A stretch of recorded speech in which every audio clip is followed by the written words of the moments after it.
Bonjour, je m'appelle Renée Lacroix. Je vous invite à écouter les balados des apprentis sages.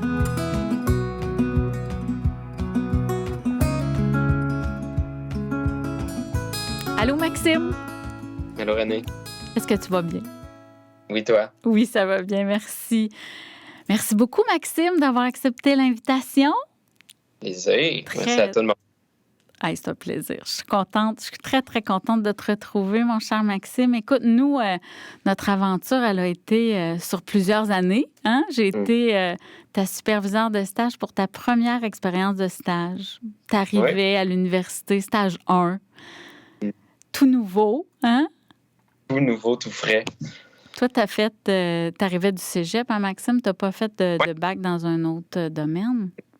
J'arrivais du cégep, puis je venais de faire pas mal ma décision d'être prof. Avant la dernière année de cégep, j'avais aucune idée. Tu sais, 2 semaines, 3 avant de choisir dans quoi je voulais aller à l'université, je savais aucunement. J'étais en sciences humaines, fait que j'avais l'embarras du choix, mais je savais pas. T'avais les portes ouvertes, mais tu savais pas quelle porte prendre.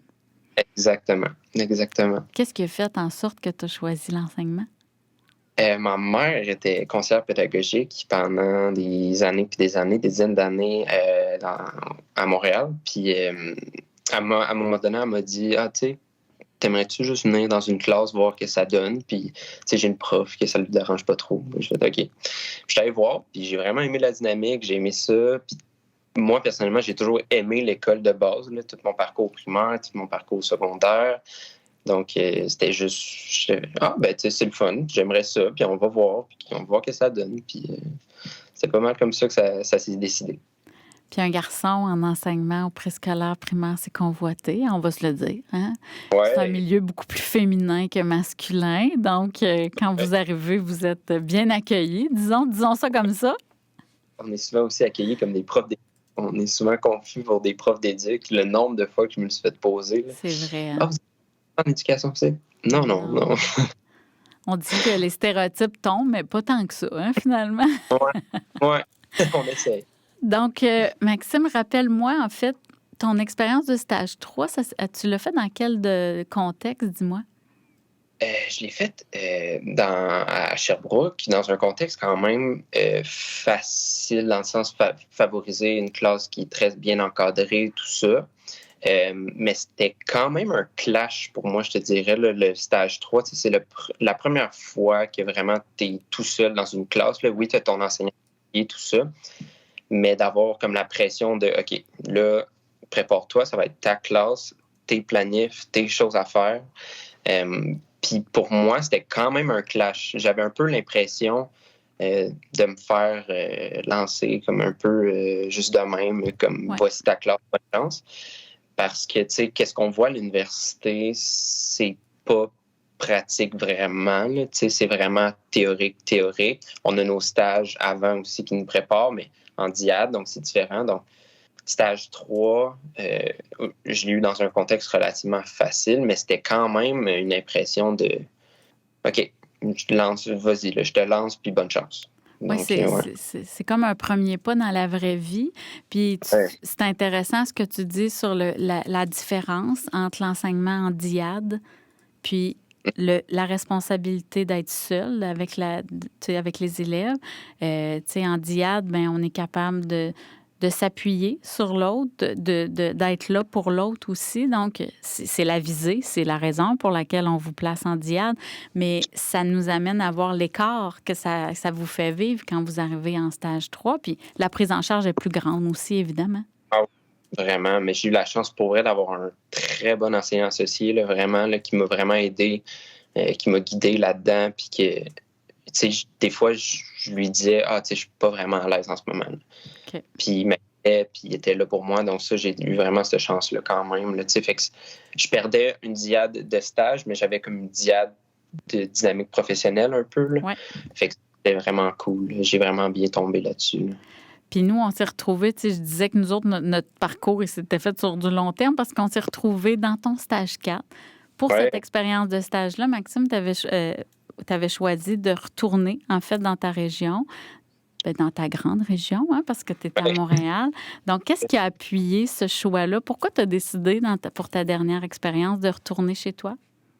Bien, c'était vraiment un milieu qui me rejoignait plus. Tu sais, avec mes 3 premiers stages, j'ai appris à me connaître énormément. J'ai appris à connaître le type d'enseignant que j'étais. Puis on va en parler comme plus tard, j'imagine, surtout mes stages 1 puis mes stages 2. Mais c'est vraiment mes stages qui m'ont concrétisé un peu le type d'enseignant puis le type de personne que j'étais. Puis un milieu un peu plus défavorisé, un peu plus, certains diraient rough, mais je dirais pas ça comme ça. Mais ça me rejoignait plus. Un côté plus humain, moins que didactique, là, ça me rejoignait plus. Puis, donc, c'est vraiment ça mon choix. Puis, tu sais, d'être proche de mes parents, tout ça aussi, ça l'aidait. Ouais. Donc, c'était vraiment ça la raison de mon choix. Là, je savais que là, j'avais un milieu qui me rejoignait, puis en même temps, c'était proche. Donc, c'était... Puis là, ben, il y a eu ce choix-là de revenir à Montréal pour explorer aussi. Puis c'est drôle parce que tu ouvres la porte sur un constat. J'oublierai jamais, jamais, jamais j'oublierai quand je suis arrivée la première fois pour aller ben, en fait, c'était la rencontre de triade. Donc, à chaque début de stage, comme superviseur, on va vous visiter dans votre milieu. Je suis arrivée dans ton milieu, Maxime, je me souviendrai toujours l'impression qu'on aurait dit que tu faisais partie de cette école-là. Comme si j'ai vu la prestance, j'ai vu l'assurance chez toi, chose que je voyais pas du tout dans ton stage 1, en tout cas, qui était vraiment puis c'est tout à fait normal, là, c'est vraiment complètement normal, mais il y avait une timidité qui était là dans le stage 1, et là, de te voir en stage 4 évoluer, cette prestance-là, parle-moi de l'écart entre les deux. Là, il y a eu 3 ans, mais qu'est-ce qui s'est passé ces 3 années-là? C'était des grosses années, pour vrai. J'ai à 19 ans à l'université. Honnêtement, là, mon choix s'est basé, comme on en a parlé plus au début, sur vraiment une visite, peu importe. Puis, pour vrai, après, j'avais aucune expérience. Je suis jeune, j'arrive, pas vraiment de confiance dans ce que je faisais dans une classe. Ouais. J'avais aucune expérience avec un groupe d'élèves, fait que j'avais pas confiance en mes moyens. Puis ma diade, c'était complètement l'opposé. Elle était plus vieille que moi, elle avait énormément d'expérience avec les jeunes, tout ça. Puis ce qui dit manque de confiance dit souvent comparaison. Ouais. Donc là, je me comparais énormément, puis je me sentais vraiment tout petit. Là. Je me sentais vraiment là, puis sans plus, je me sentais pas très bon. Puis là, fait que j'essayais vraiment comme de trouver ma petite couleur, mes petites choses, qu'est-ce que j'aime dans ce milieu-là, qu'est-ce qui fait en sorte que je vais être un bon prof. Puis donc j'étais vraiment en mode recherche. Là. Puis j'avais vraiment un manque de confiance, une petite gêne, tout ça. Donc c'était vraiment intense quand même comme stage 1, vraiment essayer de trouver ça, le contraste, la comparaison, tout ça. Mais là, j'ai trouvé que vraiment mes forces, c'était de prendre soin des élèves, d'être là, proche des élèves en difficulté surtout. Je me rappelle, là, quand on avait fait les bilans et tout ça, c'était une force que ma prof avait donnée, puis que moi aussi, je m'étais trouvé... OK, ben là, tu sais, je sais que je suis bon avec des élèves en difficulté, j'aime ça comme être proche d'eux, leur apprendre vraiment du 1 à 1. Donc, c'est vraiment comme ça que ça a commencé en stage 1. Mais j'étais vraiment en mode recherche. Là. Pour vrai, j'étais... Ouais. Puis j'avais le contraste, comme j'ai dit, avec mon partenaire de stage qui était vraiment l'opposé, là, je dirais quasiment de moi, là, dans ce milieu-là. Donc, sérieux, c'était ça. Puis pendant mon stage 2, je sais pas si vous voulez qu'on embarque tout de suite dans le stage 2, mais j'avais une autre diade. Puis là, c'était une diade qui était un peu plus proche de moi. Moi, j'étais vraiment proche de cette personne. Ben, les deux, on était très proches, on était vraiment amis. Puis là, on rentre là-dedans, on est en diade, puis je me sentais vraiment à l'aise. Vraiment, vraiment à l'aise avec cette personne-là. Fait que je savais que je pouvais lui poser des questions. Elle avait un peu plus d'expérience que moi. Je pouvais lui poser des questions. J'étais à l'aise de dire « OK, ben là, t'en pensais quoi? » Puis même si le retour était négatif, je cherchais tout le temps à m'améliorer. Okay. Donc là, j'ai vraiment comme commencé à expérimenter. OK, là, je sais que j'ai cette force-là. Essaye. Puis du stage 1 au stage 2 aussi, Stagiaire m'a vraiment appris la personne que j'étais, qu'est-ce qu'il fallait que je travaille. Puis entre les 2 stages, c'est énormément de travail personnel là, à faire là, parce que quand t'es prof, t'es là, tout le monde te regarde, donc tu te sens observé, tu te sens jugé, puis là, t'as vraiment des choses que t'es comme, ça, faudrait que je le travaille, ça, je suis pas comme ça. Ouais. Donc, du stage 2, j'ai vraiment travaillé énormément, fait du travail personnel pour vrai. Puis pendant mon stage 2, je me sentais à l'aise, puis avec mon travail personnel a vraiment paru. Puis je me sentais plus à l'aise avec mon partenaire de stage. Donc, c'était vraiment un mix parfait pour essayer des choses, tout ça. J'étais encore pas autant à l'aise que je l'étais, mais tu voyais de l'évolution. Vraiment. Je voyais que ce travail-là comptait vraiment. Puis c'est ça. Ça, c'était mon stage 1, puis mon stage 2, puis mon stage 3. Là, encore une fois, c'était de l'essai, mais là, je me connaissais plus encore. J'avais plus d'aisance, tout ça. Donc, c'était de l'essai. Là, c'était la planification aussi, surtout. Tout ça. Mais, ouais. Puis t'étais seul aussi en stage 3. Ouais. Donc là, on met en application, en fait, ce qu'on a développé, là, puis l'aspect de la comparaison est certainement différent parce que là, il faut s'appuyer plus sur soi. Puis c'est vraiment touchant ce que tu nommes, Maxime, parce que c'est vrai, je me souviens qu'on t'a dit ce rapport-là aux élèves en difficulté. Puis c'est important ce que tu dis là parce que je suis sûre qu'il va y avoir plein d'auditeurs, de jeunes enseignants qui sûrement se retrouvent à la même place que toi, là, qui cherchent un peu, puis qui vont voir c'est quoi leur force. Puis c'est d'aller voir dans les mini-observations c'est quoi mon levier à moi? Qu'est-ce que je peux prendre comme levier? Puis après, ben tu l'as dit, hein, c'est du travail de se donner des objectifs, de vouloir avancer, d'en prendre conscience, je dirais, en premier de ce levier-là, à quelque part. Vraiment, puis tu l'as vu là, en stage 4, tu sais, ce petit OK, je suis bon avec ces élèves-là, je suis bon pour un peu leur apprendre. Donc, tu sais, vraiment de me créer un lien avec un élève en stage 1, ça a fait en sorte que, OK, tu sais, je sais que ça, c'est ma force. Puis en stage 4, je le faisais avec tous les élèves de toute la classe. Complètement. C'était une petite chose, une petite force que j'ai vue dans mon stage 1 qui a forgé vraiment tout le travail que j'ai fait stage 3 puis en stage 4 pour créer le prof que je vais être plus tard. Puis vraiment ce qui, moi, touchait mes valeurs, ce qui touchait ce que j'aimais de l'éducation, en fait. Là. Puis c'est exactement ça qu'on sentait quand on arrivait dans ton milieu, c'est le professionnel qui était là. C'est un peu comme si j'arrivais dans une école puis tu étais en train de me dire « Hey René, tout le travail que j'ai fait, là, je le déguste cette fois-ci dans mon stage 4 parce que tu l'as vraiment moulé, ce stage-là, à ce que toi, tu avais besoin. Tu m'as fait vivre une expérience que j'oublierai pas jamais non plus avec tes élèves.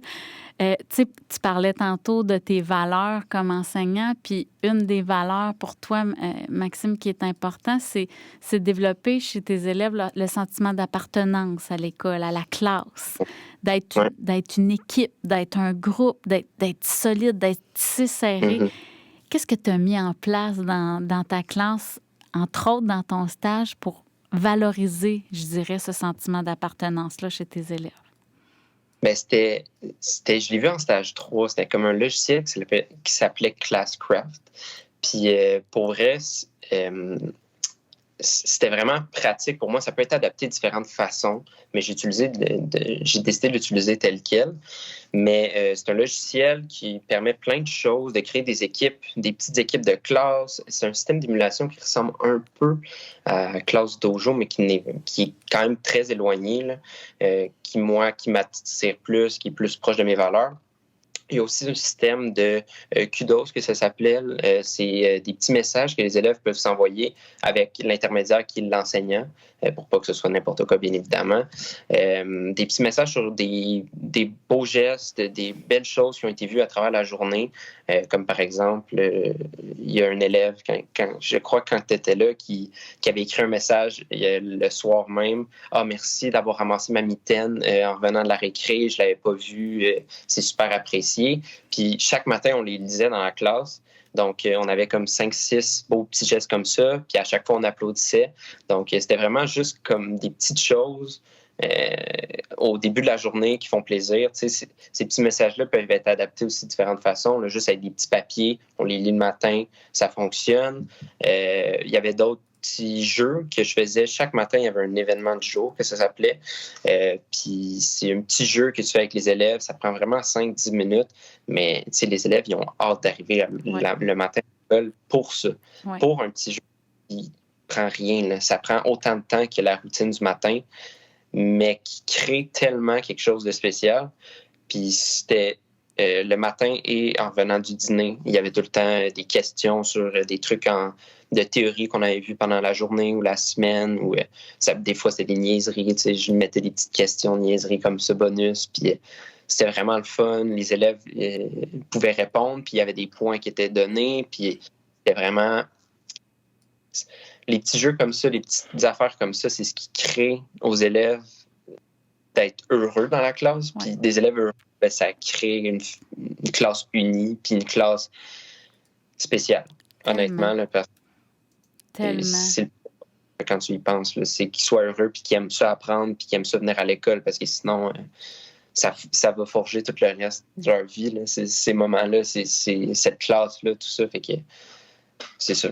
Tu sais, à 8 heures le matin, quand les enfants arrivent, puis ils vont à leur casier, puis ils défont leur sac à la vitesse de l'éclair pour rentrer dans la classe, puis dire, Monsieur Maxime, il y a combien de quiddos, c'est comme ça qu'on le dit? Il y a combien de quiddos qu'on va lire et qui s'installent encore là à la vitesse grand V. On n'a pas besoin de répéter 50 000 fois, de défaire leur sac, de sortir leurs choses. Il y a comme une frénésie qui est là. Puis moi, je me souviens très bien. Puis ce qui a engagé, disons, ce qui m'a fait conscientiser, je devrais dire, ce sentiment d'appartenance-là chez tes élèves, c'est quand j'ai pris conscience que c'est quand il est arrivé à la maison le soir, qui ont ouvert l'ordinateur, puis qui sont allés sur l'application pour aller écrire le fameux message. Donc, moi, je suis chez moi comme élève à 5 h, 6 h, 7 h le soir, puis je me dis, hey, c'est vrai, il y a quelqu'un qui a ramassé ma mitaine, puis si elle ne l'avait pas ramassée, je l'aurais perdue. Hey, je vais prendre le temps d'aller lui écrire. On est comme dans le savoir-être plus, qu'on essaie de valoriser chez nos élèves, puis qu'on essaie de leur... Et là, c'est ancré. Si moi, comme enfant, je le fais de moi-même, ça veut dire que la pratique est ancrée chez eux, là. Mm-hmm, absolument. Puis c'est ça que ça fait. Puis ça, c'est des petites choses aussi. C'est pas de coller à tout le monde d'utiliser des systèmes comme ça, puis c'est pas incorrect aussi. Là. Ça se fait pas à tout le monde, mais c'est des petites choses que... Quand tu regardes plus loin, là, c'est vraiment fondamental, par contre. Tu sais, vraiment d'instaurer un climat de classe, tu sais, c'est des... J'ai le terme anglais là, dans ma tête, là, mais je vais essayer de trouver en français. Là. Mais des bonnes... en anglais, c'est les bonnes vibes, là, mais c'est des bonnes zones. Là, la classe, c'est vraiment d'avoir un climat positif, de fun, que ce soit amusant, tout ça. Je trouve que c'est... Moi, c'est ce que j'aimais quand j'allais au primaire, quand j'allais au secondaire, tout ça. Savoir qu'il y avait un prof qui était capable de niaiser avec moi, d'avoir du fun avec moi, mais qui était quand même là pour m'aider dans mes apprentissages, puis répondre à mes questions quand j'en avais besoin, puis de nous réaligner quand on avait besoin. Ça, c'était l'idéal. Fait que... Complètement. Puis, tu sais, corrige-moi si je me trompe, là, mais moi, ce que j'ai vu quand j'étais avec toi, c'est qu'il y avait un moment pour créer justement ce climat-là. Puis tu l'as bien dit, hein? Oui, là, tu parles d'une application que toi, il te convenait, mais il n'y a rien qui empêche de s'arrêter puis de nommer des bons moments qu'on a vécu dans la journée. On est fier de quoi aujourd'hui? On est reconnaissant de quoi? Tu sais, on peut le faire verbal, on peut le faire par... Tu sais, il y a plein plein de façons de faire. Là, toi, tu parles d'une façon qui était tienne, puis qui était très visuelle pour les élèves aussi, là, parce que c'était projeté au tableau. Donc, les élèves avaient un avatar. Donc, il y avait quelque chose là qui était très intéressant, très visuel pour les enfants. Mais il y avait aussi bon, là, les élèves, on commence la journée, on y va. Donc, j'ai mis la table, j'ai pris le temps avec toi, je t'ai écouté, j'ai été là pour toi, on a été là pour les uns pour les autres. Maintenant, on est rendu au boulot. Donc là, cette fluidité-là passait quand même très, très bien parce qu'il devait savoir aussi qu'il allait avoir d'autres moments où est-ce qu'il allait avoir ce temps-là pour avoir du plaisir avec toi, pour rire avec toi. Puis même dans ton enseignement, l'aspect de l'humour, tu l'avais beaucoup développé. C'est quelque chose que tu as travaillé énormément, à faire des blagues avec eux, à rire avec eux. C'est arrivé comment, cet humour-là, dans ton enseignement, Maxime? Mais pour vrai, c'est un peu moi, dans le sens de... J'aime ça faire des blagues, des fois, juste de même. Quand ils me viennent dans la... Juste faire une niaiserie, dire quelque chose de niaiseux. Puis mon deuxième stage, on avait la dynamique, moi et mon ami, on avait une bonne dynamique, là, les deux, on se niaisait ensemble, on niaisait avec les élèves, c'était super le fun. Puis c'est vraiment là que... j'ai jamais eu, honnêtement, le stage 2, là, j'ai tellement eu de fun. Là. Tellement eu de fun. Puis j'ai appris en même temps. Puis j'étais comme, je peux enseigner en ayant du fun, en faisant des petites blagues, en étant moi-même. Donc, c'est vraiment à partir de là que plus j'étais à l'aise, plus moi-même sortait, plus je niaisais avec les élèves, qu'on créait un cas comme ça. Puis, donc, c'est ça. Là, c'est vraiment de là, stage 2, d'avoir une dynamique avec un ami, c'était vraiment différent. Puis, j'ai vraiment apprécié ça. Oui, puis on est dans l'humour gérable, là, dans le sens que on fait une blague, on revient. Il y a toujours cette notion-là d'apprendre aux enfants que oui, on apprend dans le plaisir. Puis, c'est porteur, à quelque part, de vouloir être bien, de vouloir être soi-même, d'être là au naturel, puis de revenir à la tâche, justement. Donc, il y a comme toujours ce passage-là que tu as vraiment particulièrement développé, puis que tu as amené à ta couleur, je dirais. Tu as terminé ton université, en fait, à la fin du mois de mars. Qu'est-ce qui s'est passé pour toi, Maxime, là, dans les derniers mois, disons, pour ton insertion professionnelle? Comment ça se passe?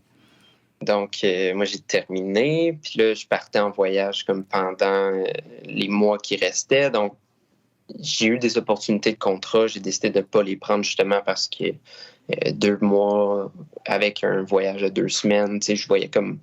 Ça faisait comme une coupure, puis je voyais comme pas l'intérêt au milieu. Donc, j'ai décidé de faire la suppléance. J'ai décidé de faire la suppléance vraiment temps plein. Là. C'est comme... C'est le même principe. C'est juste une classe différente souvent. Mais quand tu connaissais des fois des élèves, il y a des profs ou des profs, peu importe, il y avait des profs qui te redemandaient. Tu recommençais dans des classes. Donc, moi, j'ai vraiment décidé de faire la suppléance tout le temps restant là, après la fin de mon bac. Puis là, je vais attendre des nouvelles en fin août pour un contrat potentiel, j'espère. Vraiment? Puis comment on fait pour, je dirais, transférer ce sentiment d'appartenance-là quand on est là pour une journée ou pour 2 jours? Est-ce que cette valeur-là, tu la fais suivre avec toi, même si tu n'es pas là longtemps dans la classe? Oui, 100%. Puis je trouve que ça passe encore mieux en suppléance parce que là, souvent, le suppléant, les élèves vont s'essayer. Ils vont essayer de te niaiser. Ils vont essayer d'en passer une petite vite, tout ça. Mais j'essaie tout le temps de développer un lien un peu plus rapide, juste avec des intérêts aux élèves. Par exemple, je vois qu'il y a des élèves qui aiment le sport. Moi, ça m'attire vraiment le sport. J'adore ça. Je m'en vais voir les élèves, je leur parle de sport, tout ça. Je leur parle de leurs intérêts, je leur parle un peu de ce qu'ils aiment. Puis au début de la journée, je commence tout le temps avec mes attentes. Vraiment, mon cas, je dis, OK, c'est comme avec ma classe. Il va y avoir un temps pour niaiser, mais il va y avoir un temps pour venir au calme aussi. Ouais. Je sais que je peux faire une journée, peu importe, mais j'ai des choses à faire, on a des choses à faire, puis c'est à ça que je m'attends. Okay. Puis c'est comme avec mes élèves de stage. Quand on commence au début, il y a ce temps-là pour avoir un jeu, pour niaiser. Après, on commence à travailler. Puis après, on va pouvoir niaiser. Puis c'est tellement plus facile de ramener des élèves en suppléance ou en contrat ou peu importe. Quand que tu dis, hey, là, tu t'excites un peu trop, tu le sais. Là. Il va y avoir un temps pour se niaiser bientôt. Ouais. Il va y avoir un temps pour jouer, un temps pour parler avec tes amis, tu le sais. Là. Je suis là pour ça, mais en ce moment, on travaille. Ça C'est balise. tellement... Ouais. Exactement. Puis en suppléance, c'est souvent ça que je dis. Là. Souvent, tu le sais tantôt, là, je vous ai dit à la fin de la journée, on peut finir avec un jeu que j'ai si tu veux. C'est vraiment comme ça va être le fun, tu vas pouvoir parler avec tes amis, tu vas pouvoir faire ci. Mais en ce moment, commence, il faut que tu travailles, puis plus rapide on fait un travail, plus rapide on fait autre chose. Là. Complètement. Fait que puis je niaise encore. Ben oui, parce que là, on comprend que c'est dans ta nature profonde. Puis, ouais. Tu sais, Maxime, quand ça fait quelques mois que tu as terminé, on a des jeunes enseignants là, qui vont terminer eux autres aussi là, dans quelques temps. Qu'est-ce que tu sais maintenant, Maxime, que tu aurais aimé ça savoir quand tu as terminé l'université ou que tu as appris, je dirais, dans le milieu durant les dernières semaines et derniers mois? Vraiment, moi, je dirais que au début, ce qui m'atteignait énormément, c'était des attentes super élevées. J'avais des attentes quand même élevées sur ma performance, sur qu'est-ce que je voulais être, mais qui était comme pas possible encore parce que je manquais de confiance, je manquais de connaissance de moi-même. T'sais. Donc, ce serait vraiment juste en ce moment, d'avoir des attentes, oui, mais de contrôler ces attentes-là. Puis pas tout le temps avoir des attentes élevées, parce qu'en éducation, souvent, quand tu vas avoir des attentes, c'est rare ou c'est peu probable que ces attentes-là vont être résolues. C'est un travail dans le milieu humain. Là. Fait que ça dépend pas toujours de toi. Donc, c'est vraiment ça l'important aussi que je dirais. Là. C'est de modérer ses attentes. Puis oui, c'est important d'en avoir, mais pas d'en avoir des trop hautes pour que ça vienne t'atteindre personnellement. Tu sais, on a une vie quand même on a une vie. On a une carrière, en tout cas, pour développer nos habiletés professionnelles. Donc, des fois, juste de se donner la permission de pas tout savoir ou de pas tout avoir le contrôle ou de pas tout avoir, être en parfaite aisance avec tout ce qui se passe, tout ce qui a à nous passer dans les mains, ça rend un petit peu plus de douceur, je dirais. Hein? Vraiment. Maxime, merci. Merci de ton temps. Ça a été un plaisir pour moi de te retrouver. Puis, tantôt, tu disais, j'espère avoir quelque chose l'année prochaine. Mais je te le souhaite aussi, vraiment. Vraiment. Ça a été vraiment agréable de te revoir. Puis, je te souhaite de passer des belles vacances, mon cher. Merci, toi aussi, René. À bientôt. Bye-bye. Bye-bye.